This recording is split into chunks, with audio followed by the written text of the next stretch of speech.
Hello everyone, teaching biology में आज आपके लिए मैं लेके आया हूँ क्लासिकल एंड मॉलिक्यूलर जेनेटिक्स पे जो टॉप एमसीक्यूज हम डिस्कस कर रहे हैं। पिछले 2 लेक्चरों में हमने इसी के ऊपर काम किया और आज भी मैं आपके लिए इसी के रिलेटेड जो है एमसीक्यूज लेके आया हूँ, खासकर डीएनए रेप्लिकेशन पे, क्योंकि उस पे क्वेश्चन हमने बहुत कम किए थे। तो आज का जो पहला क्वेश्चन है आपकी स्क्रीन पर वो है, what will be the fate of a sick a mutant E coli. ठीक, DNA replication will occur less frequently, replication will be error prone, replication will not occur या uncontrolled replication। तो कौन सा फेट हो सकता है सिक ए म्यूटेंट ई कोली के अंदर? देखिए, हम इसको जो इसका आंसर है वो है replication will be error prone. देखिए, जो सिक है, सिक का क्या मतलब होता है? स्क्विस्ट्रिंग, ठीक है। और ई कोली, आप जानते हैं ई कोली क्या होता है? ई कोली जो है ये gram negative rod shaped coliform bacteria है जो कि जीनस एशेरिकिया के अंदर आता है, ठीक है। अब देखो, सिक ए जो है ये स्टैंड करता है सिक्वेस्ट्रिंग, ये जो ब्लॉक करता है जो newly produced DNA strand from methylase, पहली चीज़। दूसरी चीज़, this plays an important role in mismatch repair. और तीसरी चीज़, in its absence mismatch repair will be non functional producing erroneous DNA. तो जैसा कि आप जानते हैं, जो ई कोली होता है ये एक gram negative rod shaped coliform bacteria होता है जो कि जीनस एशेरिकिया के अंदर आता है, ठीक है। और म्यूटेंट क्या होता है? म्यूटेंट भी आप अच्छी तरह जानते हैं। म्यूटेंट ये एक ऑर्गेनिज्म हो सकता है या फिर एक जेनेटिक कैरेक्टर हो सकता है जो कि अराइज होता है resulting from an instant of mutation. जब म्यूटेशन से क्या होता है, ये वहाँ पे जाके अराइज हो जाता है। तो ये था पहला क्वेश्चन आपका, जो कि ये बिल्कुल बेस्ड है डीएनए रेप्लिकेशन पे। अब जो दूसरा क्वेश्चन है at which end are the new DNA bases added. आप बताइए, बड़ा इजी क्वेश्चन है। कौन से डीएनए बेस पे न्यू डीएनए बेस जो है वो ऐड होता है, कौन से एंड पे? तो इसका जो आंसर है वो क्या है?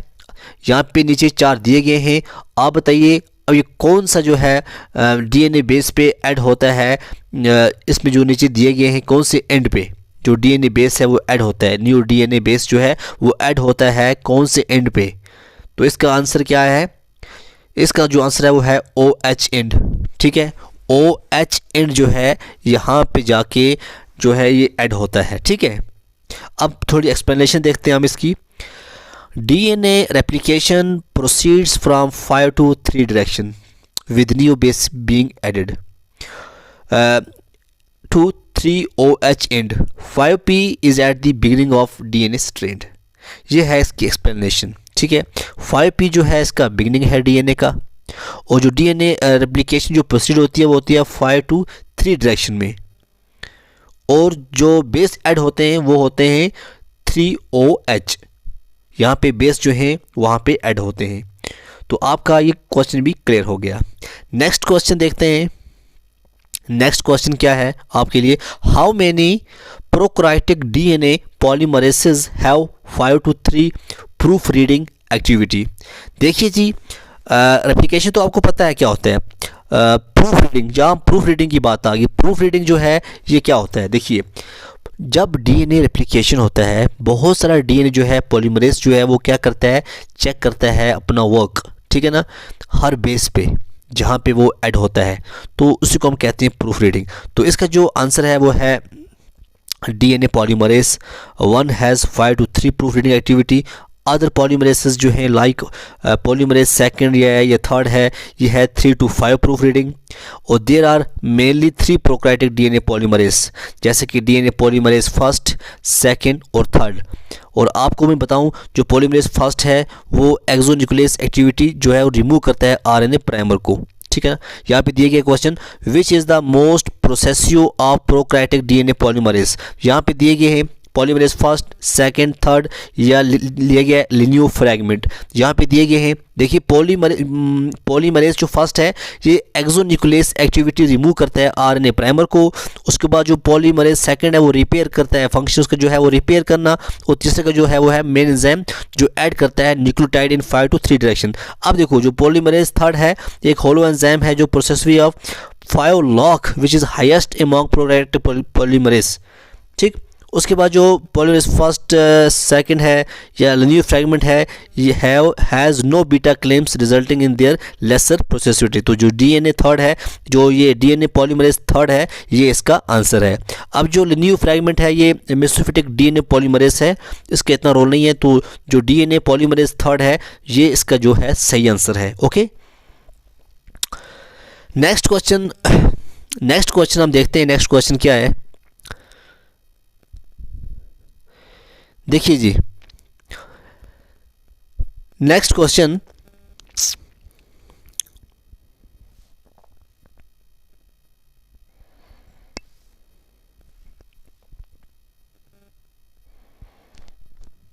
Bacterial polymerases are slower than eukaryotic polymerase. क्या ये सही है या गलत है, बताइए आप।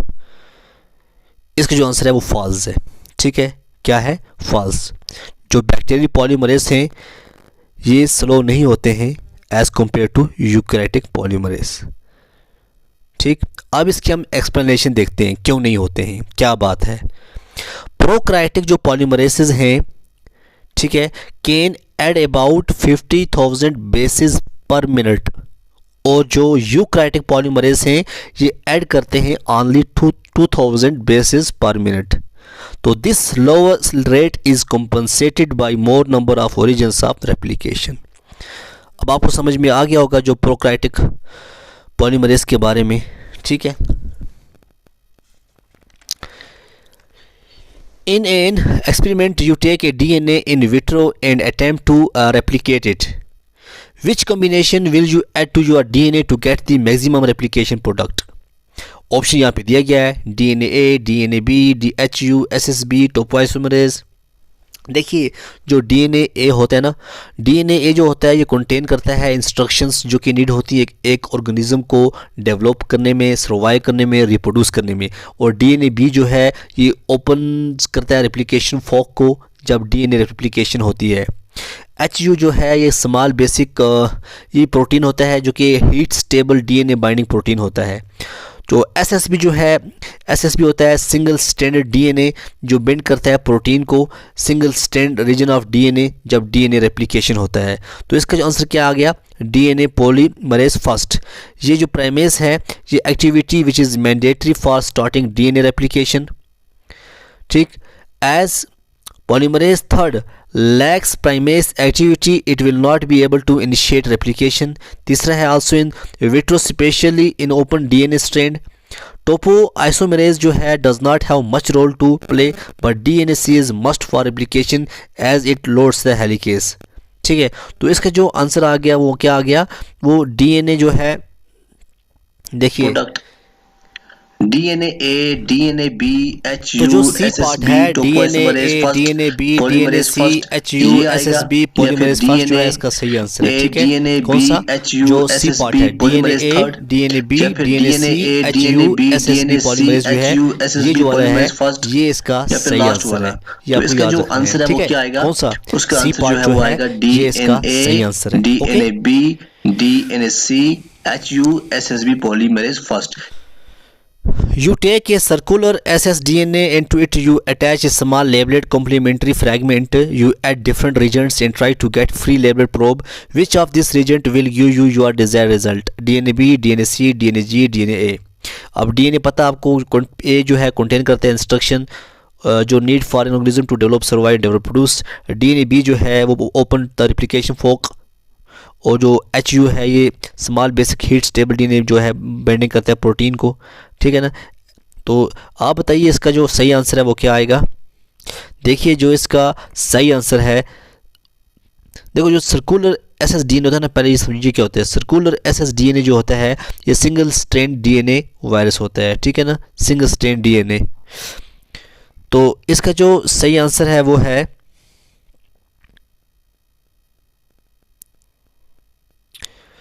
ए पार्ट डीएनए बी। क्यों? क्योंकि जो डीएनए बी है has helicase activity which can separate two complementary DNA strand. This will break the link between labeler fragment and circular DNA, rendering the free. DNA A and DNA AC are required for replication and insertion which don't give the desired result. तो इसका जो answer है वो क्या आएगा? DNA B। तो DNA B जो है इस क्वेश्चन का सही आंसर है। ओके, नेक्स्ट क्वेश्चन देखते हैं हम। नेक्स्ट क्वेश्चन क्या है? Which of this subunit is not a part of core DNA polymerase? Alpha, beta, theta, eta. बताइए आप इसमें से क्या आंसर आएगा। जो अल्फा सब यूनिट होता है ये एक प्रोटीन होता है, जो जिस तरह जी प्रोटीन होता है, ये अलाउ करता है bind easily to one of two guanine sub unit GDP और जीटीपी। और जो बीटा है इसका आंसर है, याद रखना, क्योंकि ये एक स्टेबल डाइमर है विद गामा सब यूनिट। ये इसका सही आंसर है। ठीक है, बीटा जो है, बीटा इज़ द क्लैंप। देखो इसका आंसर क्या है? Beta is the clamp which help to provide a polymerase with higher processivity. However, in its absence, DNA replication will take place, although processivity of polymerase would be slow. Alpha is the center for polymerase activity, and it, along with theta and eta, form the core polymerase. ठीक है, तो ये इसका answer ये है। Okay, rolling circle mode of replication is dash dash, conservative, non conservative या semi conservative या dispersed. Rolling circle mode of replication क्या हो सकती है?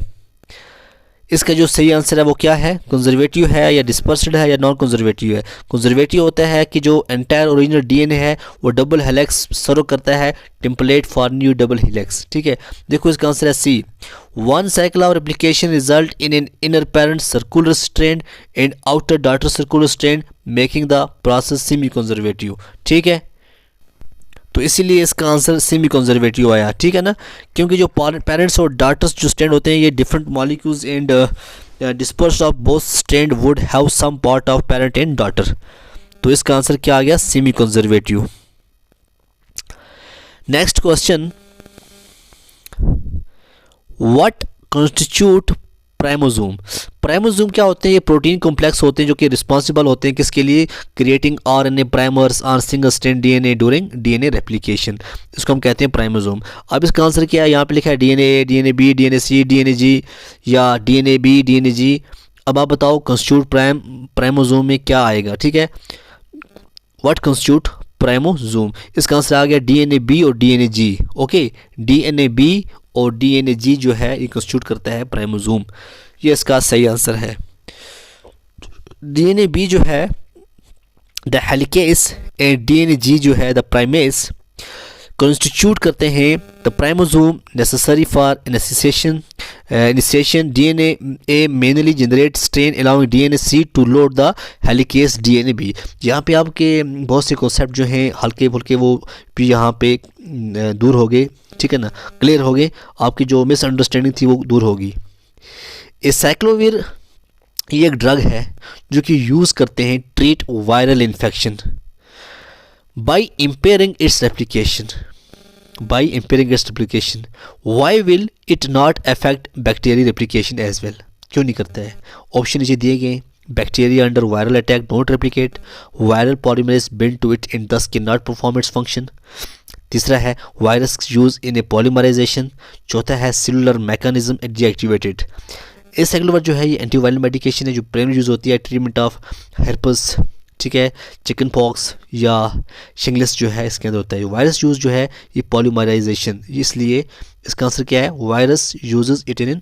देखो एक्सप्लेनेशन देखो, acyclovir is a GMP analogue. GMP analogue क्या होता है? ये ग्यूनोसाइन मोनोफॉस्फेट साइक्लोन्यूक्लियोटाइड जो कि सेलुलर मैकेनिज्म एक्टिवेट करता है जीटीपी को। जीटीपी क्या होता है? Guanine triphosphate. ये यूज़ होता है source of energy for protein.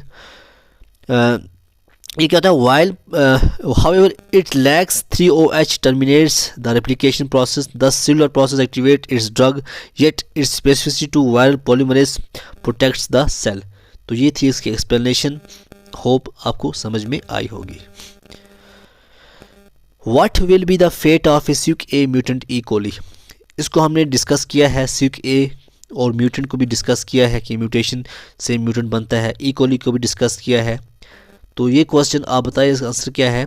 इसका आंसर है replication will be error prone. ठीक है, ये क्वेश्चन दोबारा आ गया, एक क्वेश्चन आना भी चाहिए ताकि आपको थोड़ा रिवाइज हो जाए। तो इसकी एक्सप्लेनेशन भी देखो आप। स्यूक ए क्या होता है, अभी हमने बात की थी, स्यूक स्टैंडिंग फॉर सीक्वेस्ट्रिंग, जो कि ब्लॉक करता है न्यूली प्रोड्यूस्ड डीएनए स्ट्रैंड को from methylase. This play an important role in mismatch repair, in its absence mismatch repair will be non functional producing erroneous DNA. Okay, next question, cycline CDK complex, here considering S-cycline, when active is responsible for phosphorylating several protein and this often marks then for destruction by ubiquitination. What would be its effect on CDT activity? Activation, inactivation, destruction या increase synthesis. ये cyclin CDK पे सीधे आ गए हम। ठीक है, cyclic dependent kinase जो कि रोल करता है रेगुलेट द सेल साइकिल, पता है आपको, अपने पढ़ा होगा ना पहले भी। क्या करता है ये, इसका जो आंसर है वो है एक्टिवेशन। क्या है, एक्टिवेशन। इसको आप 2 बार पढ़ोगे आपको पूरा कन्फ्यूजन दूर हो जाएगा। चलो हम देखते हैं इसकी एक्सप्लेनेशन देखते हैं। CDT, A protein necessary for initiation of replication, is sequestering by replication is sequestered by gemin S-cycline CDK phosphorylates and marks gemin for ubiquitination with mark CDT free to express activity. However, it is have no effect on CDT concentration or synthesis. तो ये थी इसकी explanation. ठीक है ना। अब CDT protein जो है ये chromatin license DNA replication factor होता है जो कि फंक्शन करता है to limit DNA from replicating more than once per cycle. तो ये है CDT प्रोटीन के बारे में। ओके, मैं जानता हूँ ये लेक्चर थोड़ा आपको टफ लगेगा क्योंकि यहाँ पे बहुत टफ क्वेश्चन मैं लेके आया हूँ। Which of these would you use as a competitive inhibitor for CDT? MCM1, MCM2, MCM7, MCM10। अब आप बोलोगे यार ये कौन सा आ गया MCM जो है ये एक रेप्लिकेशन लाइसेंस फैक्टर होता है जो कि 6 सब यूनिट्स हैं। Separate DNA strand, mini chromosome maintenance protein complex, ये एक डीएनए हेलिकेज का है। ठीक है ना, ये डीएनए हेलिकेज के जो एसेंशियल होता है जीनोमिक डीएनए रेप्लिकेशन में। तो जो MCM जो है 10 replace CDT for pre replication complex, तो यहाँ पे आप देख सकते हैं। और अगर हम MCM2 की बात करें या MCM7 तक की बात करें, ये रिक्वायर होते हैं बहुत DNA replication, initiation and elongation में। ठीक है ना। अब MCM जो 10 है ये एसेंशियल होता है एक्टिवेशन ऑफ CDC। ठीक है ना। What is the fate of phosphorylated CDC6? अब जो फेट आ गया, फेट क्या होता है? फेट का मतलब होता है कि how cell develop into a final cell type. ठीक है, इसको हम कहते हैं फेट। तो जब फॉस्फोरिलेटेड होता है CDC6 का, ये एक प्रोटीन है, चेक पॉइंट है जो कि एसेंशियल होता है रेगुलेशन ऑफ डीएनए रेप्लिकेशन, ए प्ले करता है अच्छा रोल एक्टिवेशन और मेंटेनेंस ऑफ चेक पॉइंट। ठीक है ना। What is the fate of phosphorylated CDC6 का आंसर क्या है? It is ubiquitinated। ठीक है ना। देखिए CDC after triggering initiation dissociate from ORC and is phosphorylates to prevent reinitiation. It undergoes ubiquitination and destruction while MCM is phosphorylated and translated outside the nucleus. It ensures that CDC6 MCM remain inactive and cannot reinitiate replication. आप पढ़िएगा, एक बार Google कीजिएगा, थोड़ा समझ आ जाएगा। Pre replication complex is necessary to initiate replication, it assembles in dash dash। अब यहाँ पे DNA replication complex की बात करेंगे अगर हम, ये फॉर्म होता है at the origin of replication, जब इनिशिएशन जो स्टेप है ऑफ DNA का रेप्लिकेशन का वो स्टार्ट होता है। ठीक है ना, ये चीज़ याद रखनी है आपको। प्री रेप्लिकेशन कॉम्प्लेक्स जो है assembles on ORC and G1 phase। पहली बात ये है, कहाँ आएगा? G1 phase पे। It is triggered in S phase when no new pre-RC assembly take place। जब एनाफेस, अर्ली एनाफेस की बात करें या लेट एनाफेस की बात करें, जो ये कॉम्प्लेक्स असेंबली होती है ये प्रिवेंटेड होती है। क्या होती है? प्रिवेंटेड होती है। ओके,